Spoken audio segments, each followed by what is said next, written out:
अनि कसैलाई एकदम अल्छी लाग्ला रे या कसैलाई दुईटा कुरा होला रे कसैलाई तीनटै कुरा होला कि अब यी कुराहरू हजुरलाई आउने बित्तिकै कसैको फेरि केही हुँदैन हजुर थाहै हुँदैन तिर्खा पनि लाग्दैन तर वेट लस हुँदै जान्छ सुक्दै जान्छ क्या मान्छे त किन सुकेछ सुगरले सुकायो क्या भन्छ नि अनि यी कुराहरू आउने बेलामा चाहिँ थाहा तर यो सुक्ने हजुरको यो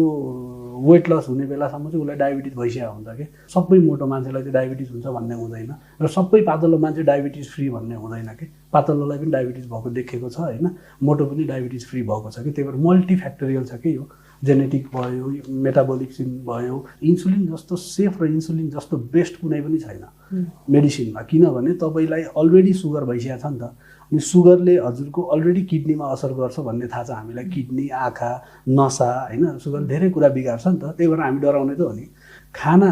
मिलाएर खायो भने चाहिँ सुगरलाई केही हुँदैन क्या जथाभावी खाने होइन केही खान नहुने होइन चाहिँ केरा खानुहुन्छ हजुरलाई केरा खानु मन लाग्छ किनभने केरामा पोटासियम हुन्छ भनेर भन्छ होइन अब आधा खाने क्या हजुरले पुरै खानुहुन्छ सुगरको बिरामीले आधा खाने हजुरलाई 2000 किलो क्यालोरी भए पुग्छ 2300 किलो क्यालोरी भए पुग्छ भने सुगरको बिरामीलाई 1600 किलो क्यालोरी भए पुग्छ मेरो भनाइ चाहिँ के हुन्छ भने म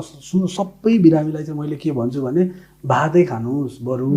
होइन तर थोरै थोरै भात खाने एक कचौरा भात खाने ग्लाइसेमिक इन्डेक्स उति नै छ क्या दुइटैको 4वटा रोटी खाएर त सुगर कन्ट्रोल भएन नि त बजारमा पाइने सुगर फ्री चिनी सुगर फ्री बिस्कुट भनेको चाहिँ सुगरको बिरामीले नखाए पनि हुन्छ नखाने है सुगरको बिरामीलाई पर्याप्त निन्द्रा पनि आवश्यक छ नि हजुर 12-1 बजीसम्म नसुतिकन बस्नुभयो भने चाहिँ हजुरको शरीरमा स्ट्रेस हर्मोन रिलिज हुने भयो नि त स्ट्रेस हर्मोन त्यही हर्मोन अनि त्यसले फेरि सुगर बढाउने भयो एउटा मानिसले चाहिँ हाम्रो स्वस्थ जीवनशैलीलाई चाहिँ के समेट्नु पर्यो अब यो चाहिँ हुँदै हुन्न चाहिँ भन्न सकिँदैन हामीले किनभने सुगर अब टाइप 2 डायबिटिज चाहिँ तपाईँको अहिले त टाइप 5 सम्म आइसक्यो डायबिटिज होइन नेपालीहरूले चाहिँ सुगर हुनै नदिन गर्नुपर्ने 2-4वटा कुराहरू चाहिँ के हो आफ्नो जीवनशैलीमा मैले बारम्बार भन्छु मैले बारम्बार खानालाई कम गरौँ होइन खाना चाहिँ अलिक कम गरौँ हजुरले खानुभन्दा अगाडि बरु काँक्रा मुला फाइबर खानामा बढी फोकस गरौँ होइन ताकि पेट भरिन्छ क्या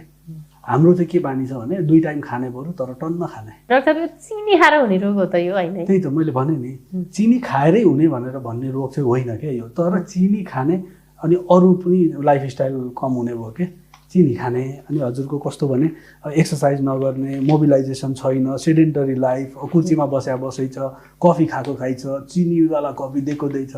खाएको खाइछ त्यो भएपछि त हुने चान्स हाई भयो नि त तर चिनी नै खाएर सुगर हुन्छ भन्ने चाहिँ मिथ हो यो भ्रम हो यो